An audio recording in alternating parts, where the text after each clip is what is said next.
Hello and welcome back to another episode. This week I have a lovely little story for you. You see, a couple of days ago I had dropped Mrs. Soup off at work. My lovely wife has still got a knee injury, so I drove her into town, and then on the way back I figured I'd stop by a place called the Royal Quays Shopping Centre. It's a sort of shopping mall that's spread out over a good few hundred meters square. There's gardens, there's a series of rentable shop areas, and the shops have quite a turnover, so there are particular units that are often empty after a few months, and it can be hard to sort of keep track of exactly what to expect when you go there. So sometimes it's actually quite a nice little treat just to turn up and go, oh, they've opened for example, recently they opened an outdoors orienteering type place where we got some plastic holders to keep our phones dry while hiking, this kind of thing. So how exciting is that? But in all seriousness, one of the more exciting recent developments has been the opening of a business called the Arcade Warehouse, right up in the far corner. There's this space that used to be an M&S outlet, so sort of Marks and Spencer's clothes that were no longer on the rack in the main stores were being sold at the Royal Quays, but that's shut down seemingly in and around and with the pandemic, and now we have this place called the Arcade Warehouse, where apparently you can rent time with your friends on the free-to-play various arcade machines. I haven't looked into exactly what they have inside yet, but rest assured we will be taking advantage of that place. And in conjunction with that building, they've actually opened up a sort of a merchandise store, like a geeky sort of be more geek type place, where you can buy new things like pop figurines and posters and key rings and some collectibles and this sort of thing. And that's not really particularly original. There are several stores like that in Newcastle just up the road, but it was a good thing to see. And I was sort of posting about this on the Discord when we got into a conversation about how so many of these stores, especially if they're independently run, also have a very quick turnover. They come and go because the cost of brick and mortar stores is only going up. It's very hard, especially if you're in the realm of comics, to compete with the big stores like Forbidden Planet, etc. And then also as well, the distributors of this sort of stuff, like pop figurines and mystery boxes and all this, especially the new as opposed to the used or the collectible stuff. They have really harsh. Basically, you buy all of this stock and you can't return any of it to us.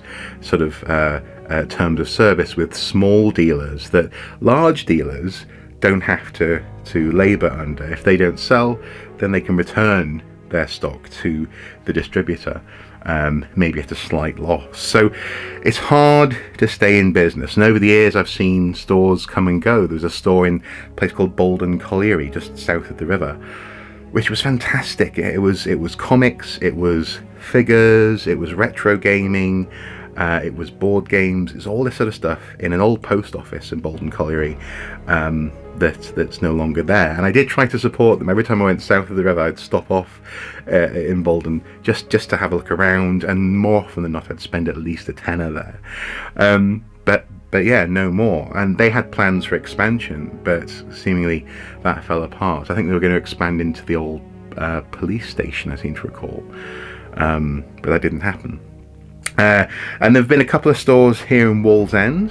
One of them they moved around. They were in the Forum Shopping Centre, then moved to share premises with a purveyor of smelly things. So incense and e-cigarettes, this kind of thing. They shared that for a while, but again, the aforementioned costs just got out of hand, and now the owner of that place, I think he's doing a business degree and he's working at the local Argos.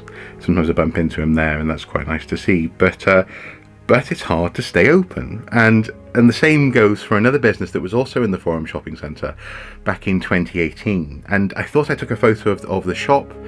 I didn't, apparently, but I did take a photo of something I spotted in the shop that caught my eye. And in addition to loads of cool collectibles, I bought a whole stack of Batman comics, for example, off this guy, retro Batman comics, which I have in a drawer upstairs. I also spotted this cold casting bronze ancient Egyptian thingamabob kit that was just fascinating. It was 1950s chic, and apparently it had never been opened. But I'm not sure I trust the chemicals to still be usable. That's why I didn't buy the thing. But anyway, he we had similar conversations, and he was saying how he had a lockup, he had a couple of storage containers filled with stuff, and he sells online. And after a while, he found that he simply couldn't keep up with the cost of renting the place, and was going to go back online. And that was just before, as we were going into sort of the build up to the pandemic. And it was a shame, and so we were chatting about this on Discord about how these things come and go. And then, as luck would have it, on that day, so 48 hours ago, on that morning, this guy, I didn't catch his name, but he runs his company called OKL Collectibles. Was it OLK? No, OKL. Yeah. He was literally opening up a store at the Royal Quays that day, the day before he had been setting up, and actually he was still running around pricing things when I went in. And it was fantastic to see the store open. I sort of recognised his face a little bit, and then he said to me at one point, he just said, "I recognise your face, mate. Who are you? Where do I know you from?" And I went, "I think you used to have a store in the Forum." And he goes, "Oh, I did, yeah, you're the archaeologist, aren't you?" he said, which was lovely. And again, we had a chat, and I wished him good luck. I bought a little figure, well, a fairly large figure called My Little Cthulhu, which I was totally sold on when I saw the little civilians screaming for their lives in the packaging. I was like, that's mine, I need to have it. And I got a small board game as well. And again, I'm going to try to support him. I have less and less money at the moment because paid gigs keep on being moved around, and obviously the cost of living is skyrocketing just now. But it's going to be lovely to be able to support this little hub of geekiness on my doorstep. And that's it. I've got a little bit of good news at a time when good news can be few and far between. And if you are at all interested in seeing what this guy had in store, I've put the link on the Discord, but also I'll put the link in the video description below to his eBay store, where in fact this morning when I finally found it, I saw a Marble Zombies Christmas Carol story I had no idea existed. And it has to go with my Marvel Zombies graphic novel collection, so I bought that this morning as well. I was saying to my lovely wife that I'm going to have to stay off his store for now. But if you want to check it out, maybe give it a go and support this small business in difficult times, then definitely do. Have a look, check it out.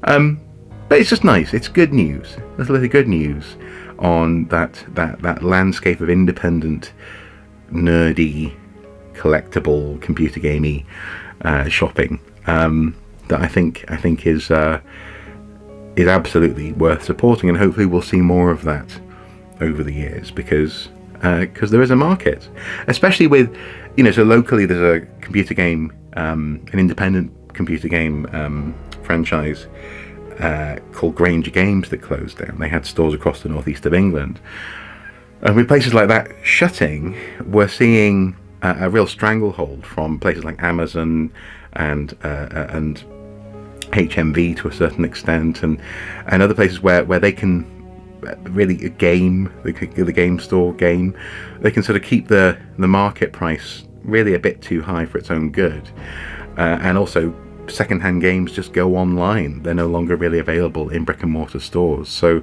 again, more of this is fine by me. Thank you guys for watching. Until next time, do take care. Bye bye.